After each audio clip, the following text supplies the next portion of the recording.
whisper rose from the embers. Not a voice, but the echo of something once written, now burned to ash. In the heart of London, beneath layers of smoke and silence, a truth was nearly lost. Not by accident, but by design.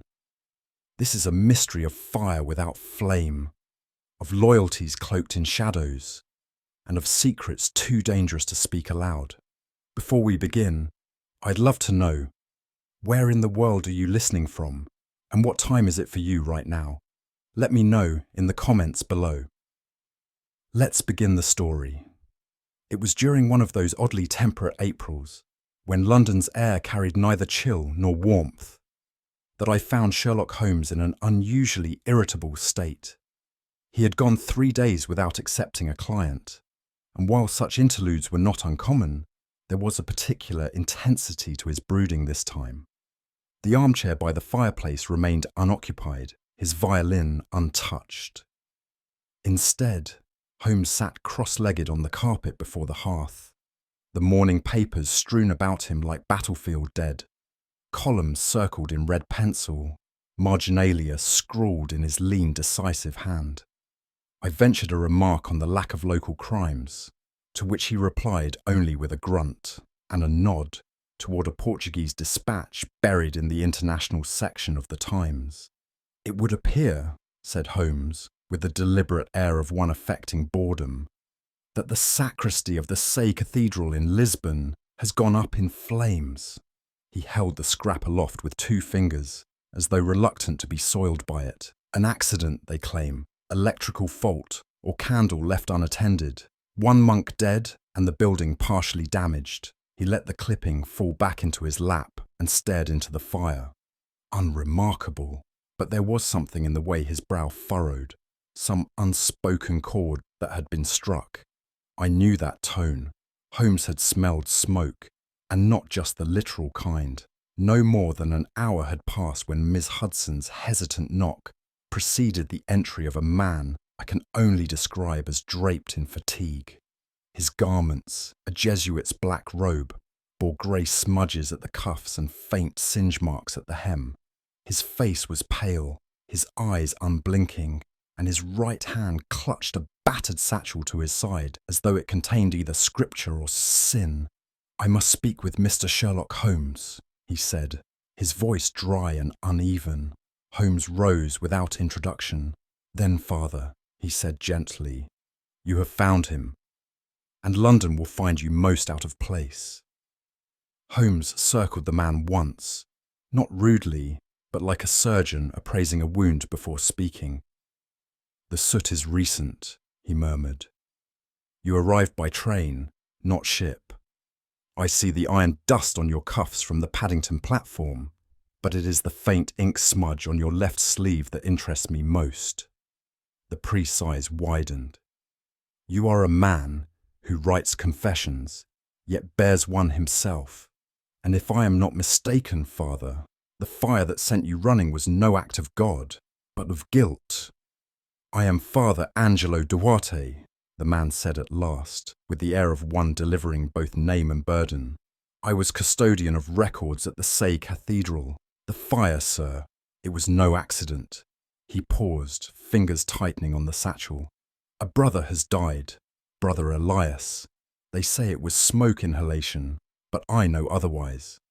Holmes said nothing, but the crease between his brows deepened. "He had discovered something," Dwarte continued, voice hoarse. "Something buried within the walls, and now it is gone." He did not say what it was, only that he feared it had cost a man his life.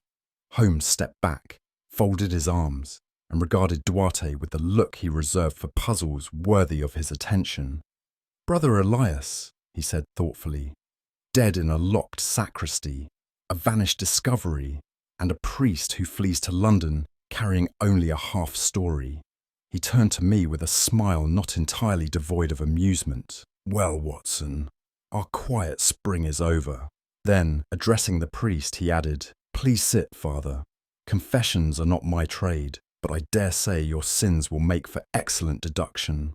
I was in the south transept when the bells began to ring.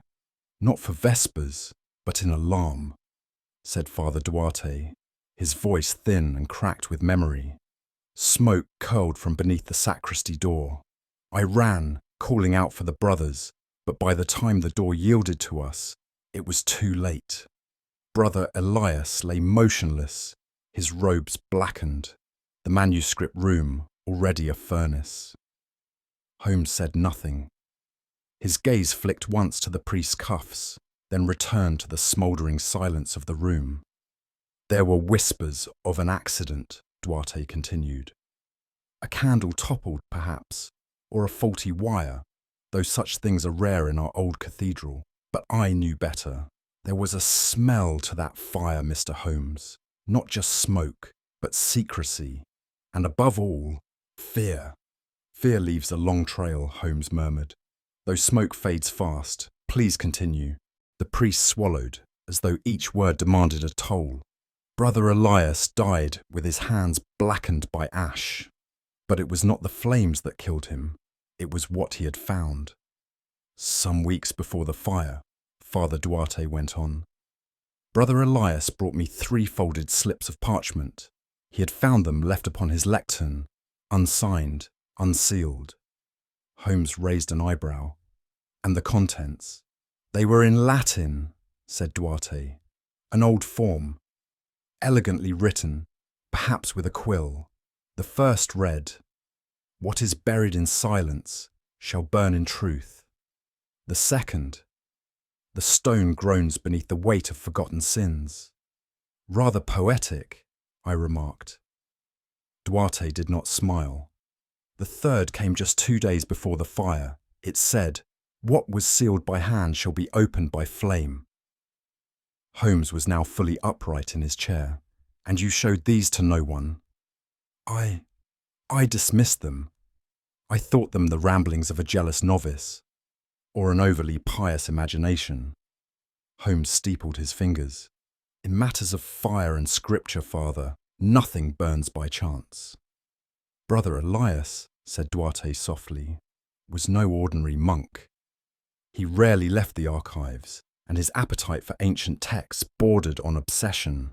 I believe he had uncovered something buried behind centuries of sealing wax and silence. "Do you speak of a relic?" I asked.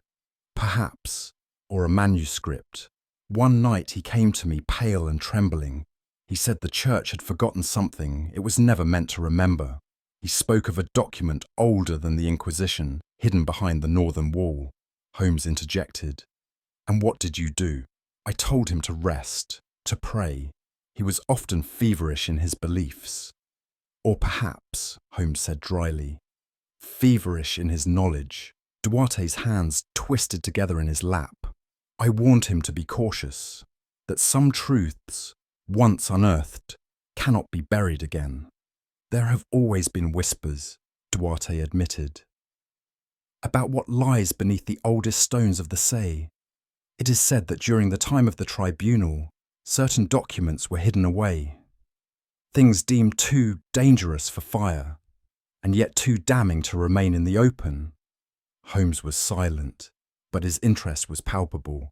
"I have long suspected that such a cache existed, but no one could say where. Some claimed it was a vault, others a crypt, sealed over by the nave." "And now you believe Brother Elias found it?" Holmes asked. "I believe he found something. The night before the fire, he was seen descending into the catacombs with a lantern and chisel. That was the last time anyone saw him alive." Holmes stood, crossed to the hearth, and tapped his pipe against the mantelpiece. A manuscript that should not exist. A fire that was meant to erase it. And a dead man who saw too much. "Yes, Father, this is no accident." Dwarte lowered his eyes. "I fear I was wrong to ignore him. I fear that now I am complicit." Holmes stepped forward and slowly circled the priest once again, but now with the air of a man confirming a private theory. "You arrived in London yesterday," he said quietly. "You took the morning express from Southampton, having disembarked from a mail ship late the evening before. The ink smudge on your sleeve corresponds precisely with the stamp of the Portuguese ecclesiastical courier's seal. You came not only with grief, but with documents. Dwarte stiffened. And yet, Holmes continued, you carry no letter of recommendation, no formal appeal. You came not as a representative of the church, but as a man on the run. Dwarte's voice was barely a whisper. How? Holmes waved him off gently. The scorch on your left boot tells me you stood close to the blaze. Closer than you admitted. You did not merely hear of Elias's death, father. You saw it. Or rather, you arrived just too late. Dwarte covered his face with both hands. I did not kill him, he murmured. But I fear I might as well have. There was a long silence after that, broken only by the creak of the floorboards as Holmes paced the length of the room. At last he turned and spoke with that curious lightness which always preceded his gravest pursuits. Father Dwarte, you've brought us a case with flames, guilt, and ecclesiastical secrecy, all the ingredients for a proper mystery. And yet, despite the fire taking place in Lisbon, I dare say the trail runs directly through London. Through London? I asked. Holmes tapped his temple. One does not conceal forbidden truths for centuries without help. Such documents, if they ever surfaced, would be noticed, tracked, even intercepted. I believe there are parties on English soil who were aware of Brother Elias's discovery long before the cathedral burned. He turned to Dwarte. You spoke of a manuscript that exposes sins too ancient to forgive. If such a thing still exists, it will leave a trace, even in exile. Dwarte looked up, his expression torn between hope and dread. And so, father, Holmes concluded, taking his seat with a satisfied sigh, you shall stay in London, and we shall investigate from here.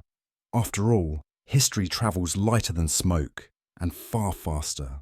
For the better part of 3 days, Holmes was scarcely to be spoken to. He moved not from his armchair save to retrieve a tome from our modest library, or to collect the latest telegrams from the mantel. The breakfast tray remained half-touched, his pipe smouldered fitfully, and the room grew littered with dusty folios, ecclesiastical directories, and antique travel guides to Iberian cathedrals. There is a strange comfort, Watson, he murmured once, in how consistently institutions attempt to bury their own shadows beneath architecture and incense. I asked if he had found anything of substance. That depends, he replied, eyes scanning a brittle map of the Alfama district, on whether you consider an erased Jesuit order, 2 sealed catacombs, and a banned printing press in the 1770s to be substantial. He looked up briefly. But more interesting still is what's missing. And what is missing? Any mention whatsoever of the sacristy vaults in cathedral floor plans prior to 1815. A silence, Watson, that shouts. And with that, he vanished once more into the dust of Lisbon's forgotten corners, without ever leaving Baker Street. It was that evening, over a modest supper, that Holmes shared the fruits of his intellectual excavation. The sea, he began, buttering a slice of bread with uncharacteristic ceremony, was once the seat not only of worship, but of judgment. During the height of the Portuguese Inquisition, it served as a tribunal hall for confessions extracted more by torchlight than theology. I had no idea the church wielded such force within those walls, I replied. Oh, it did more than wield it, Holmes said. It concealed it. There are scattered accounts, mostly from Dutch merchants and a few papal critics, that describe hidden cells, confiscated manuscripts, and one very particular item referred to only as Testamento de Penumbra. The Testament of Shadows? Just so. A manuscript reputed to contain details of political blackmail, coerced conversions, and the falsification of genealogies, damaging not merely to the church, but to the noble bloodlines it served. And no copy survives? None that any reputable historian will admit. But then again, history is often written by the survivors and sanitized by the architects of stone. At Holmes's suggestion, I paid a visit to a Professor Arthur Nascimento, a visiting antiquarian cataloguing manuscripts in the British Museum's Iberian collection. I found him beneath the marble lions of the main hall, hunched over a vellum index with fingers stained by ink and age. "The Testamento de Penumbra," he said, with the faintest hint of a flinch. "That is a ghost story, Dr. Watson, a fable whispered by students who wish to sound more dangerous than they are." "Yet you know of it," I replied. "I know of it, yes, and I know that Brother Elias believed it real.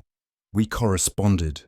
Briefly, he asked about Jesuit codes, ecclesiastical printing stamps, and certain burial rites that predate official church record."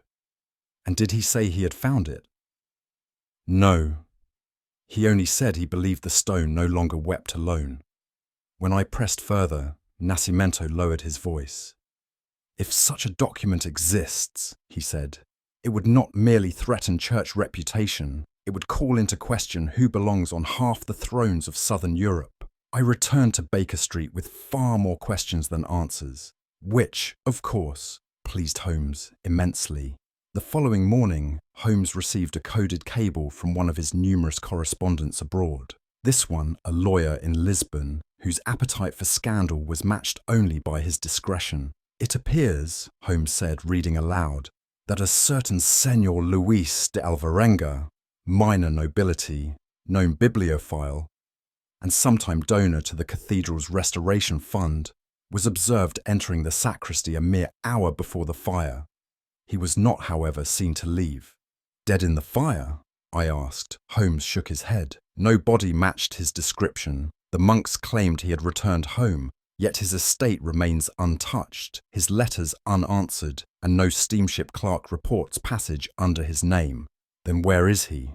"That, Watson, is precisely the question, and one worth far more than any manuscript. For if Alvarenga saw what Elias discovered, then he too has become part of the silence." Holmes tapped his fingers together. "I wonder," he mused, "how many men have been sealed behind cathedral walls in the name of piety, and how many truths still wait to be heard beneath centuries of stone." Holmes handed me a sheaf of copied Latin phrases written in his precise hand. "Read these, Watson," he said, "and tell me if they strike you as merely poetic." I scanned the elegant lines. "They read like parables," I said, "or confessions laced in metaphor." "Precisely," Holmes replied. "But more than that, the construction is irregular, and the verb placement follows not classical Latin, but the formula of a Jesuit cipher last used in the late 18th century. Note the intentional substitution of ignis for veritas in the second message. It inverts the expected theological structure." "You mean to say it's code?" "Not only code, but a very specific dialect, one used exclusively by a Portuguese Jesuit enclave known as the Sociedade do Olhar, or Society of the Gaze. They were disbanded after the Marquis of Pombal's reforms in 1759, yet their encrypted liturgies have turned up in precisely 3 places since. And all involved ecclesiastical scandal." Holmes allowed himself a rare smirk. "Which means whoever wrote these messages is not merely a man of the cloth. He is one trained in the art of clerical concealment. And those," he added, "make the best enemies." At Holmes' behest, we paid a late afternoon visit to the Diogenes Club. Mycroft was seated, as ever, in his corner armchair beneath the enormous portrait of Lord Northbrook, a decanter of port beside him, and the Naval Chronicle folded across his knee. "My dear brother," Holmes began, without greeting, "if a forged document detailing royal illegitimacies during the Iberian Inquisition were to resurface, where in London might it appear first?" Mycroft blinked slowly. "That depends. Do you mean to publish it, suppress it, or profit by it?" Holmes did not answer. Instead, he laid the Latin scraps on the table and began speaking, fast, precise, and without pause. He linked the burn pattern in the Lisbon Cathedral to a similar fire that had once consumed a Jesuit print shop in Evora.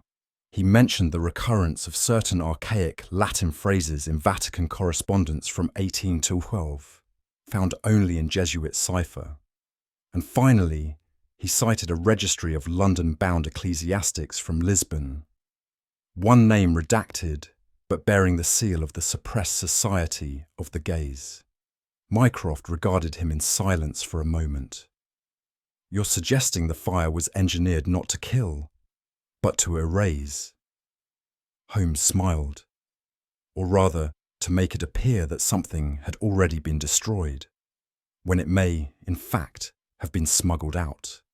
As we returned to Baker Street that evening, Holmes sat with a thoughtful stillness that, in his case, often preceded intellectual turbulence. "It is not the manuscript itself that fascinates me, Watson," he said finally, "but the sheer orchestration of its disappearance. You believe it survived the fire." "I believe," he replied, "that the fire was never meant to destroy it. It was a veil, a calculated signal. Consider, a man dies, a document vanishes, a priest flees to London, and a nobleman is swallowed by silence. What does this suggest? That someone feared exposure? Worse," Holmes said, "that someone feared the rediscovery of a truth too long buried. The testament of shadows, if it indeed reveals falsified bloodlines and inquisitorial treachery, would not merely embarrass a church or a family, it would unravel a narrative centuries in the making." He lit a match, then let it burn down to his fingertips before extinguishing it. "But fire, Watson, is a primitive instrument. It lacks selectivity. What has come to London is not ash. It is intent. Someone here knows the truth, and someone else," he added, "would kill again to keep it sealed." I felt the chill then, not from the night air, but from the knowledge that we were no longer dealing with what had been lost, but with what had survived. Holmes had spent much of that week in what I might call his drifting state, neither wholly idle nor visibly occupied, yet never inattentive. On the fifth morning, he glanced up from his correspondence and said without preamble, "I believe we may have found our ember." I set down my teacup. "An ember? A survivor of the fire," he said, "or rather one who was close enough to the blaze to carry its warmth across the channel." He held up a card. "Isabel Montfort, Rare Book Imports, 43A Ludgate Hill. She deals in antiquities," he continued. "But she was once a librarian at the Sir Cathedral. Real name, Isidora Mendez. Resigned her post just 3 months before the fire." "And you believe she's connected?" Holmes tapped the edge of the card. "Too convenient, too quiet. She slipped into London under a false name, established a modest shop, and began purchasing ecclesiastical documents, most in Latin, some in cipher." I was still piecing this together when Holmes added, almost as an afterthought, "And she received a visit last Thursday from a man bearing a Portuguese diplomatic seal on his sleeve. They spoke for 23 minutes. She left looking as though she had swallowed a psalm. At Holmes' request, I took it upon myself to observe Miss Mendez, or Isabel Montfort, as she preferred in this city of masks. The shop was narrow, its shelves lined with faded folios and prayer books whose leather bindings whispered of quiet decay. She spoke little to the patrons, though her eyes flicked toward the door at each bell's chime. That afternoon, a man entered, tall, stooped slightly, with a hat pulled low and a small parcel under his arm. There was no preamble, no browsing.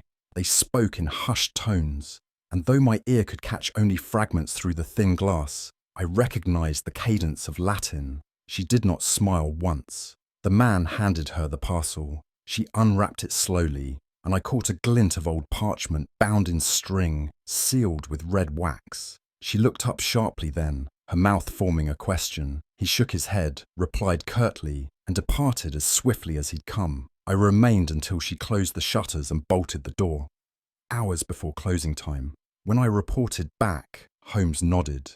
A delivery from someone who does not read to someone who pretends not to remember, he mused. And yet both understand precisely what they hold. The next morning, Holmes took tea with Miss Montfort, ostensibly as a collector interested in liturgical marginalia. I was, of course, present, though I spoke little. Holmes preferred to lure truth with silence rather than pressure. "You were once with the cathedral, I believe?" he asked casually. stirring his cup.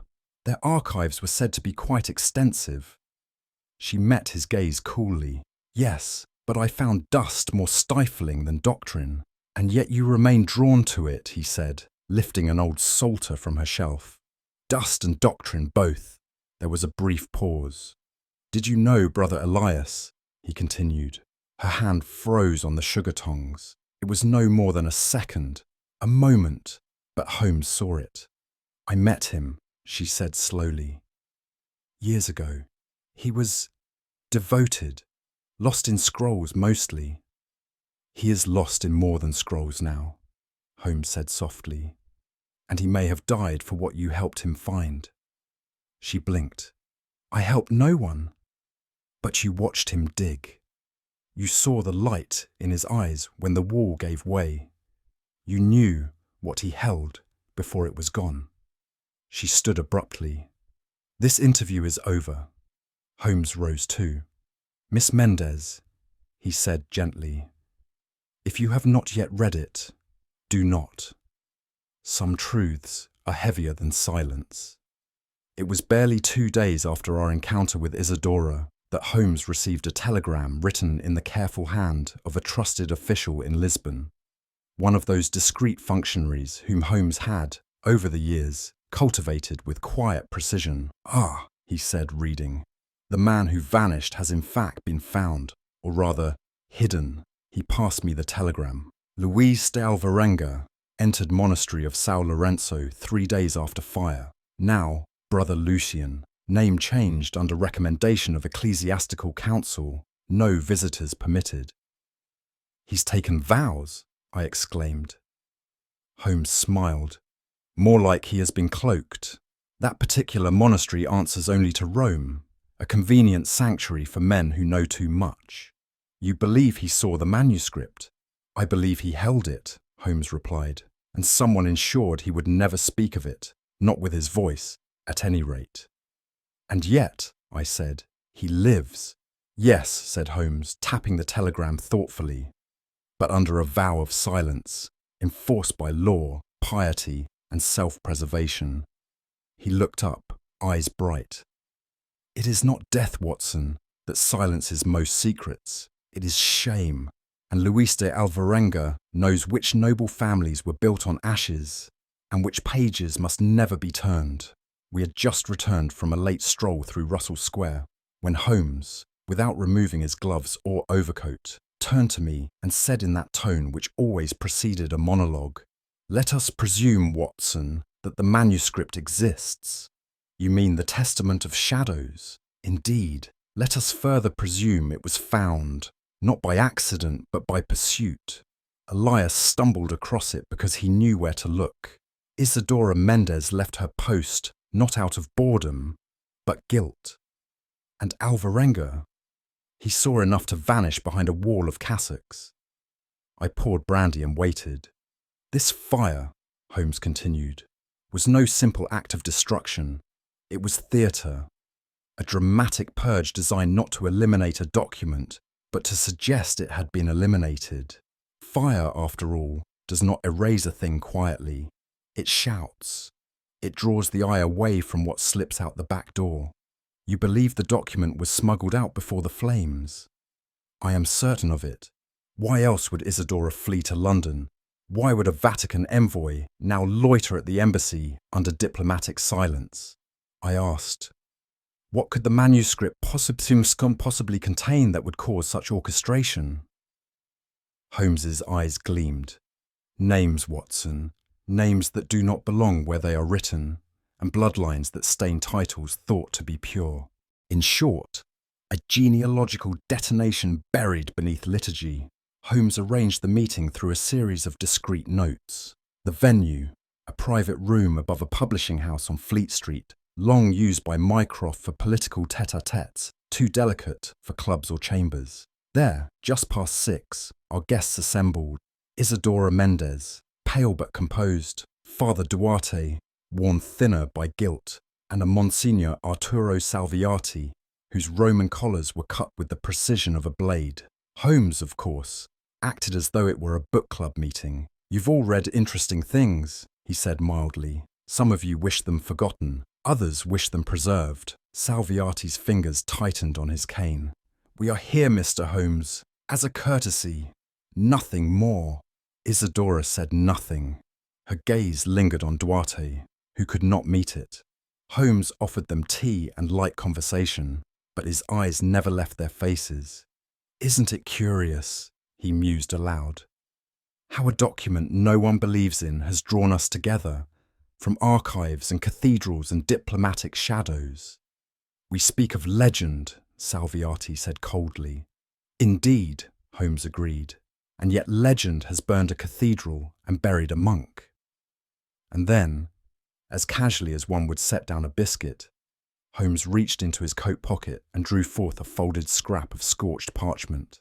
There was a silence that followed Holmes's gesture, not the silence of politeness, but the hush of recognition. Isidora's breath caught audibly. Dwarte made the sign of the cross, and Salviati, for the first time, looked afraid.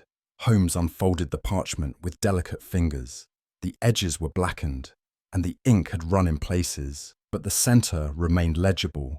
It bore a single stanza in elegant Latin, unmistakably ecclesiastical and unmistakably damning.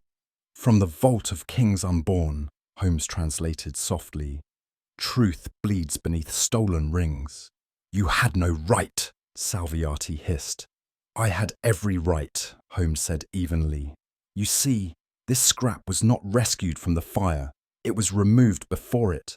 Brother Elias had already begun copying sections, hiding them throughout the archives. This one was tucked behind a false panel in the candle niche, discovered by a young boy whose only motive was curiosity. He turned to Dwarte. Your fire failed, but it served its purpose. It made your enemies believe the truth was ash. Dwarte closed his eyes. Holmes folded the scrap once more. I pity the Vatican moves so fast to silence and so slowly toward confession.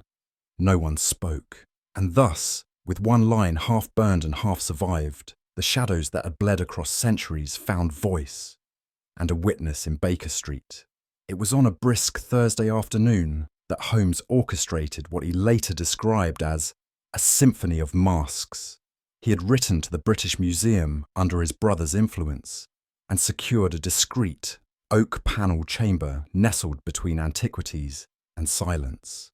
It was there, beneath the dust-heavy dome and the watchful busts of long-dead scholars, that the final act commenced. Father Dwarte arrived first, clad in black and shadow, his expression unreadable save for the weariness clinging to his shoulders. Isidora Mendez entered soon after, her hair pinned and her voice clipped, though I noted she did not remove her gloves. Last came the Vatican envoy, Monsignor Salviati, who said nothing at all, but nodded once in cold acknowledgement before seating himself without invitation. Holmes, ever the conductor, greeted each with unfailing civility. You are not here, he said, because I have evidence. You are here because you each believe the others have more to lose. Dwarte flinched. Salviati did not move. Isidora kept her eyes on the far shelf, where an atlas of Iberian ecclesiastical sites stood unopened. 3 men died for the illusion of destruction, Holmes continued, pacing slowly. But illusions, like doctrine, fade under scrutiny. He paused and folded his hands. You know what you carried, what you burned, and what remains. Today, we will discover who truly feared the fire, and who merely used it. Holmes produced the item from a simple satchel, a worn leather volume, its binding cracked, its spine marked only by a small golden cross. He laid it on the centre table with reverence, though his expression bore none. This, he said quietly, is the testament of shadows.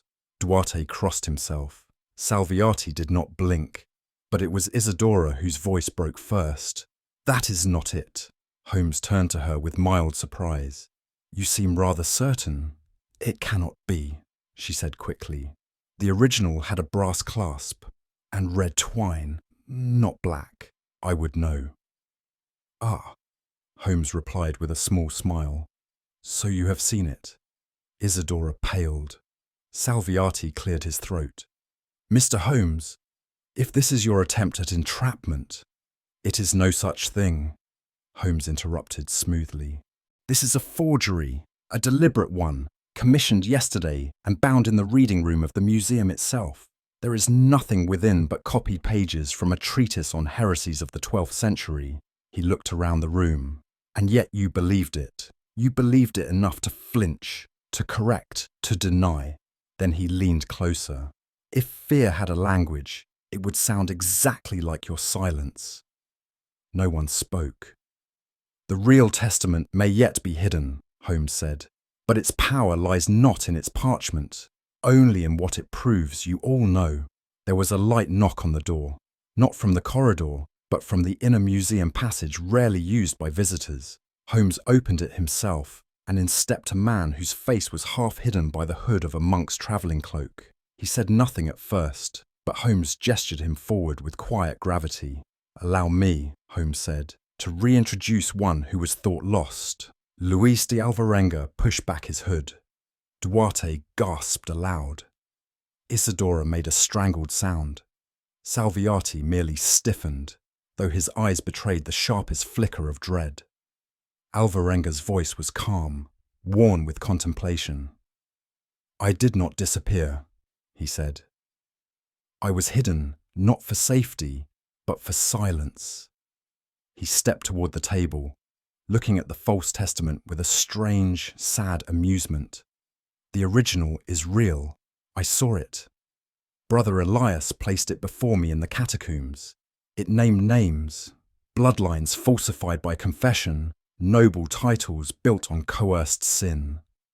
Salviati spoke at last. "You are not authorized to speak for the Church." "I do not speak for the Church," Alvarenga replied.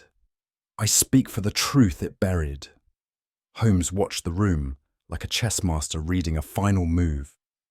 "The document alone is damning," he said, "but witnesses, they make it undeniable." Alvarenga looked to Holmes. "You were right. The fire was a play, and we were the audience, but I refuse to applaud." It was then that Monsignor Salviati rose with slow, deliberate dignity. He addressed Holmes, but his eyes scanned each of us, as if weighing the consequences of every word he uttered. "This has gone far enough," he said coolly. "Whatever documents may or may not have existed are now irrelevant. The Church will investigate, as it always has, internally and discreetly." Holmes tilted his head. "Discreetly meaning never." Salviati continued, unfazed. "If the testament does still exist, it is a relic improperly obtained. It must be returned to Rome immediately for preservation and review." "For burial," Holmes said softly, "not preservation. Mr. Holmes, you speak from a place of provocation. The Church has no interest in suppressing truth." "Then let us publish it." Salviati's face hardened. "That would be most unwise."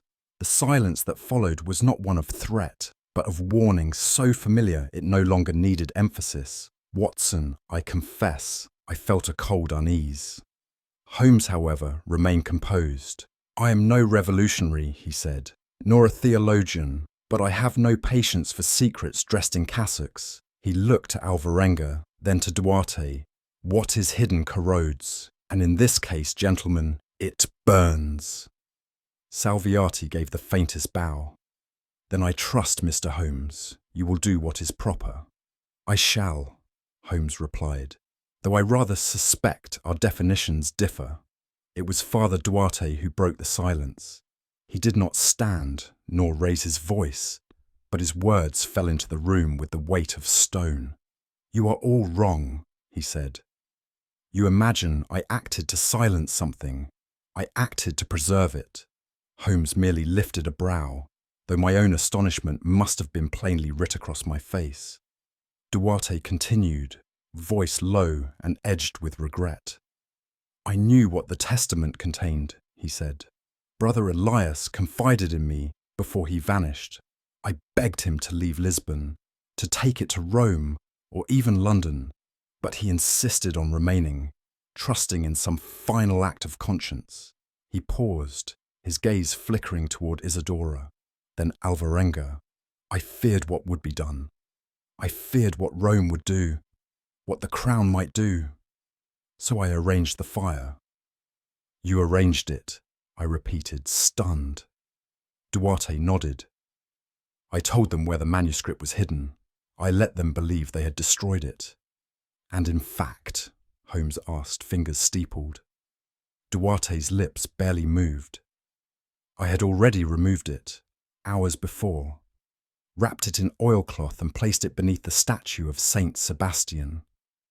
I wanted the world to think it lost, so that one day, when the church was ready, it might be found again. Holmes was silent for a beat. Then, almost gently, he said, "A noble deceit, but alas, not the only one at work." Holmes turned to the group with that peculiar stillness he adopts when striking the final blow. "Brother Elias," he said, "did not vanish. He was murdered.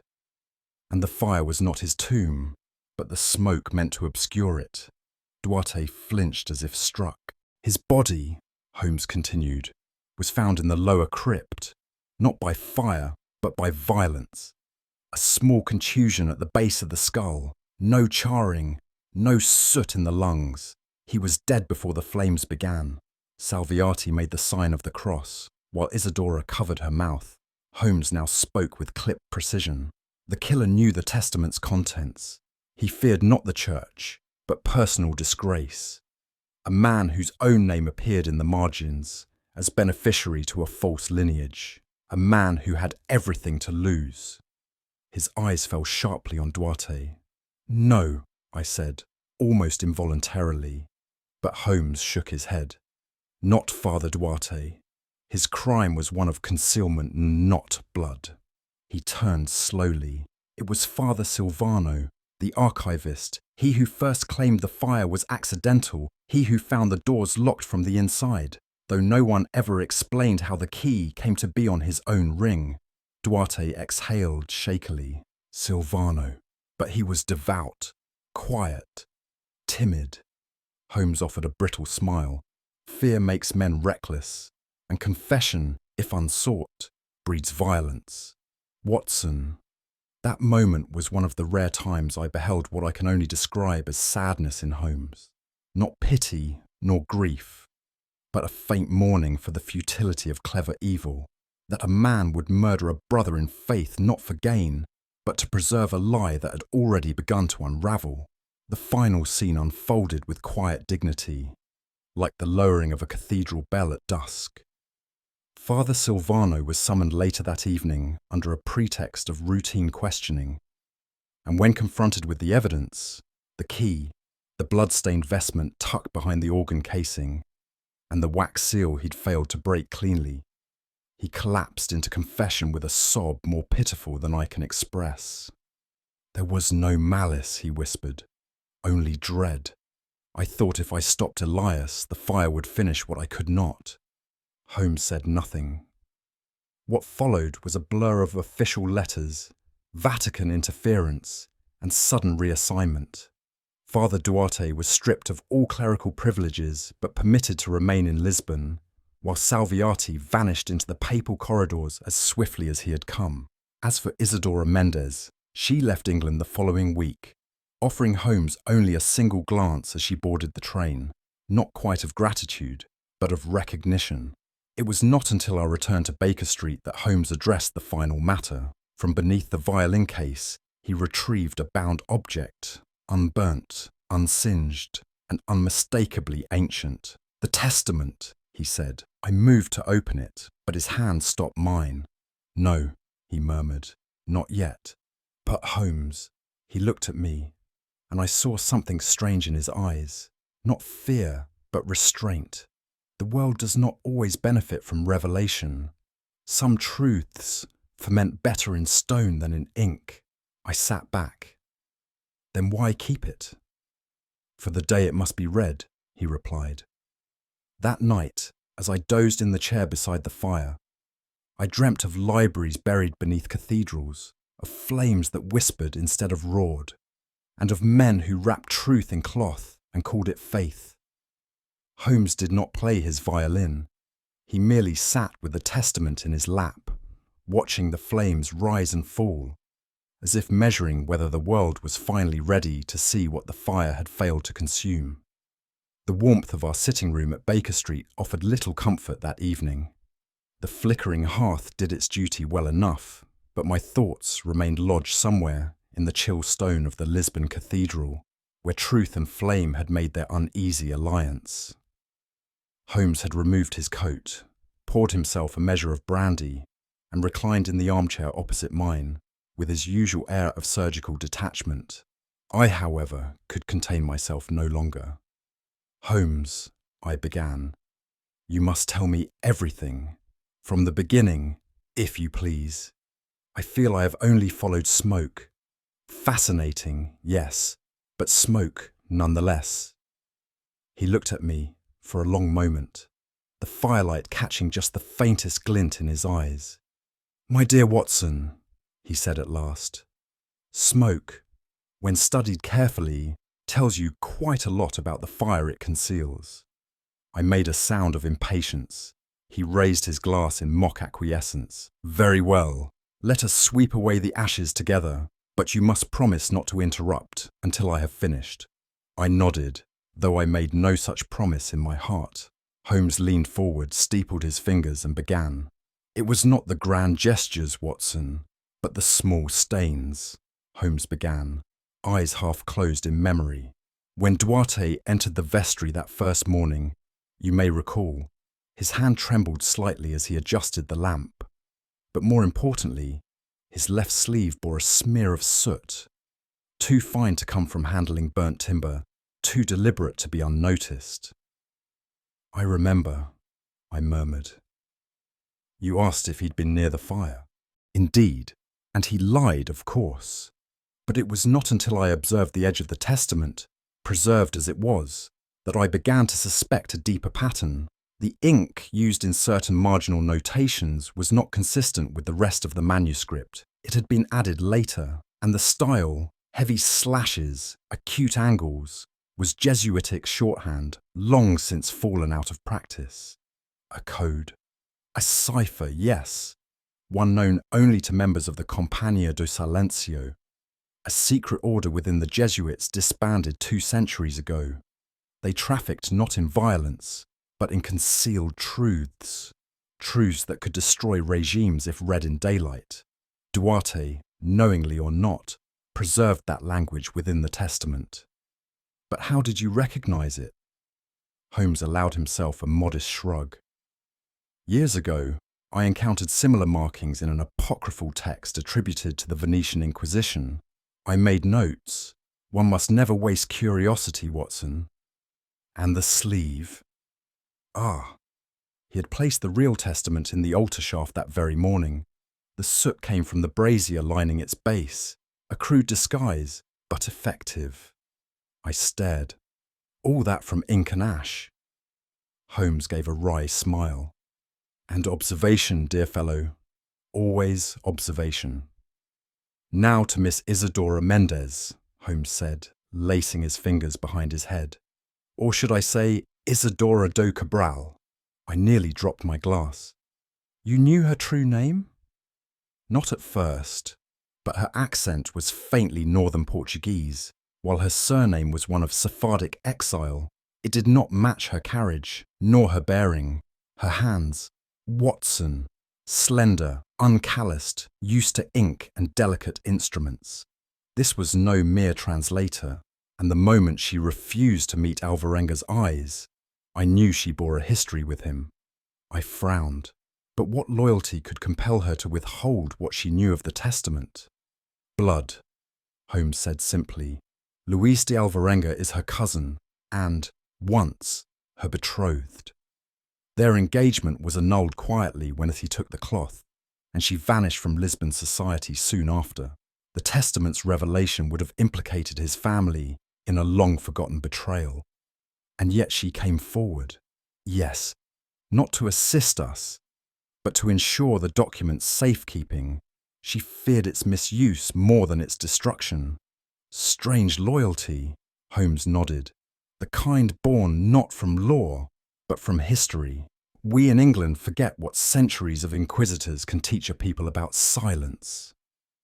And finally, Holmes said, rising now to pace the hearthrug, we come to the fire itself, the supposed accident. Do you recall the confessional nearest the nave? Yes, it was the first to collapse in the blaze. Precisely. And yet its stone base was almost untouched, while the wooden casing in the choir loft, separated by 30 feet, was entirely incinerated. Curious, don't you think? You're suggesting the fire did not start where they claimed.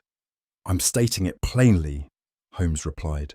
The pattern of burns suggested an inverted cone, broad destruction at the far end, and a narrow origin point traced not to the altar candles, but to the oil used to polish the marble near the sacristy door.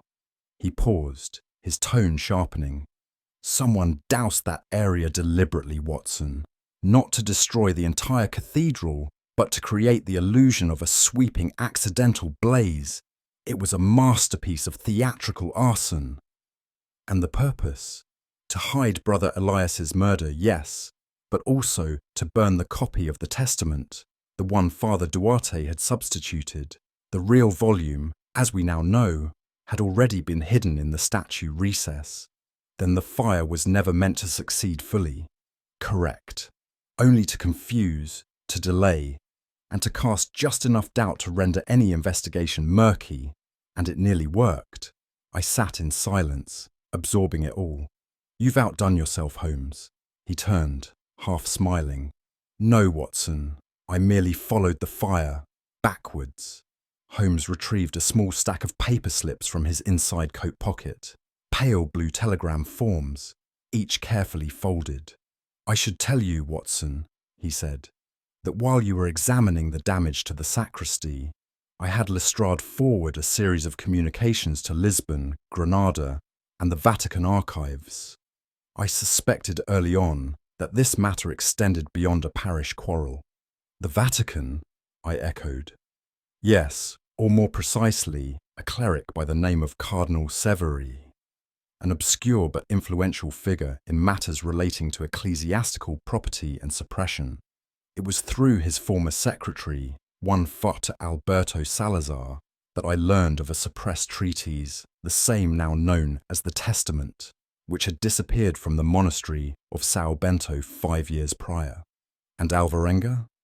Dispatched to investigate its leak, but it seems he got too close. The coded letters Dwarte received, of which he spoke only vaguely, were warnings, Watson, not from enemies, but from loyalists to the old order. He was told to make the testament vanish, lest it fall into the hands of those who might exploit it. You mean political enemies? Or allies, depending on who holds the flame. The point, dear fellow, is that what was framed as mere monastic squabble was in fact a theological battle smouldering beneath polite cassocks and Latin prayers. Holmes placed the last slip upon the mantel and gazed into the fire, expression unreadable.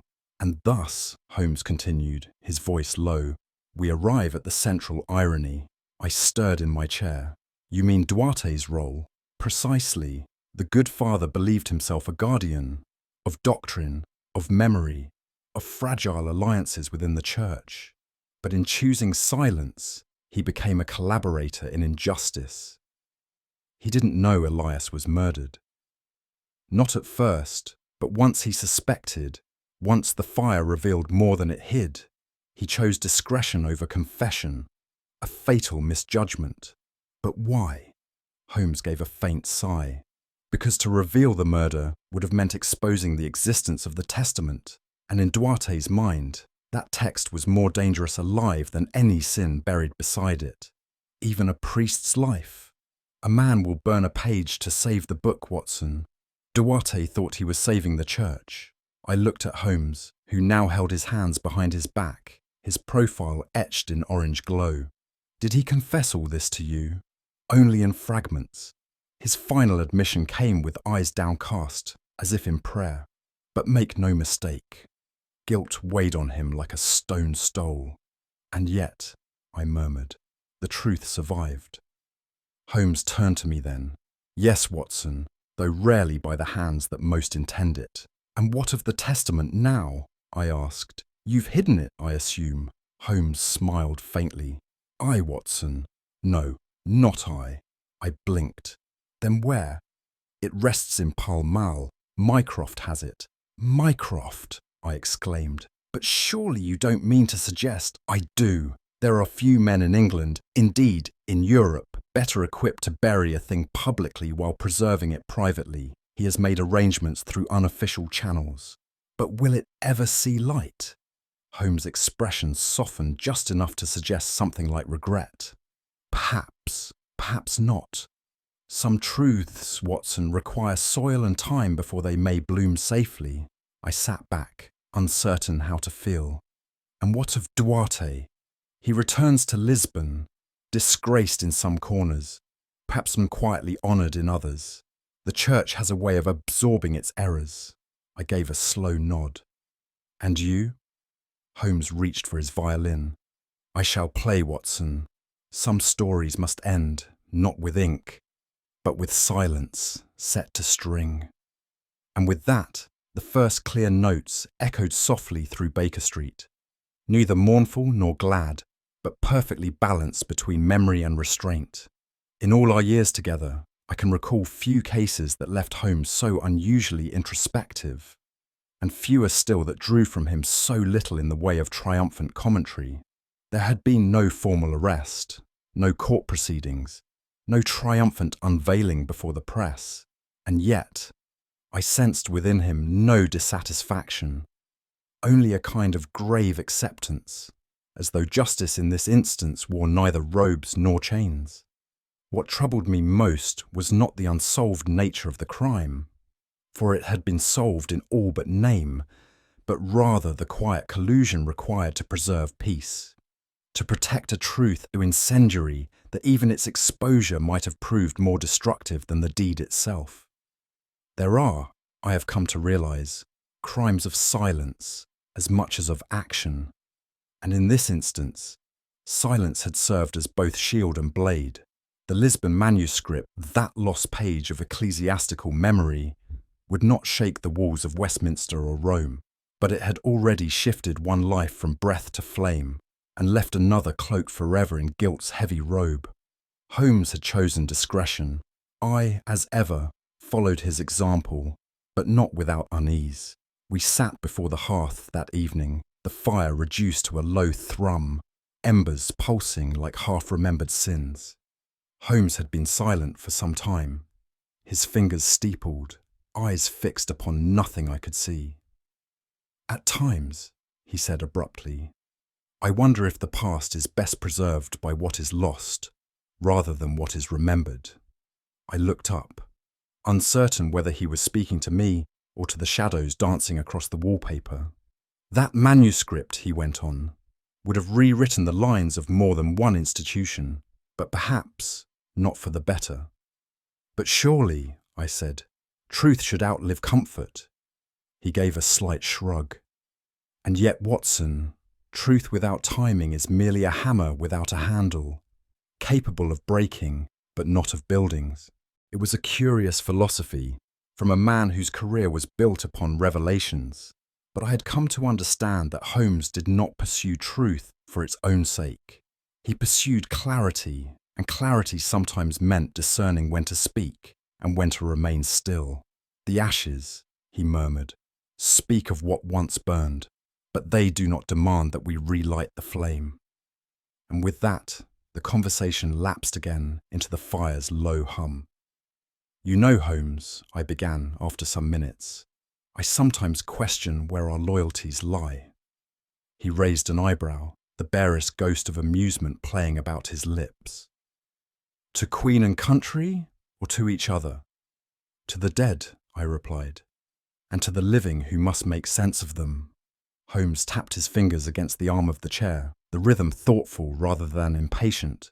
You wish we had named Dwarte publicly, he said. It was not a question.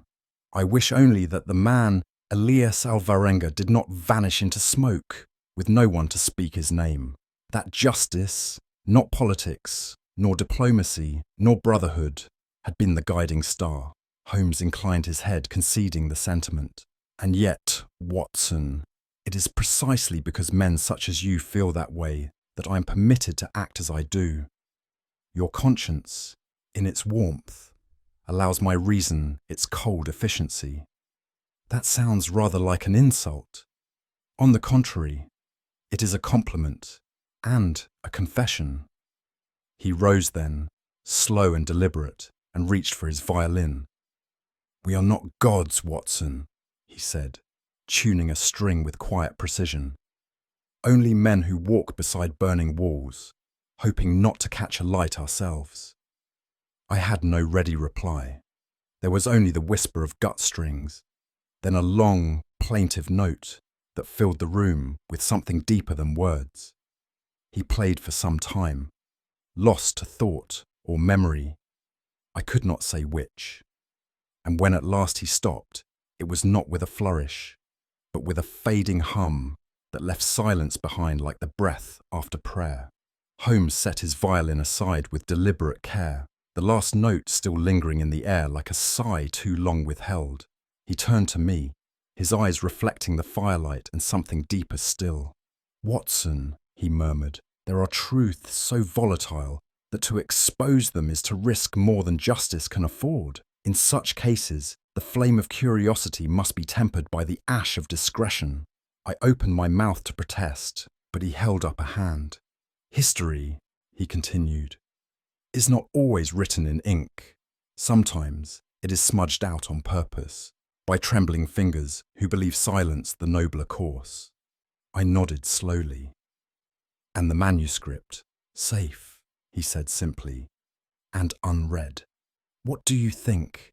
Was Father Dwarte right to hide the truth in order to protect it? Or did he merely exchange one kind of betrayal for another? Share your thoughts in the comments. I'd love to hear your take on this quiet but smouldering case. And if you enjoyed this mystery, be sure to subscribe for more Holmes investigations and pass this story along to a fellow sleuth.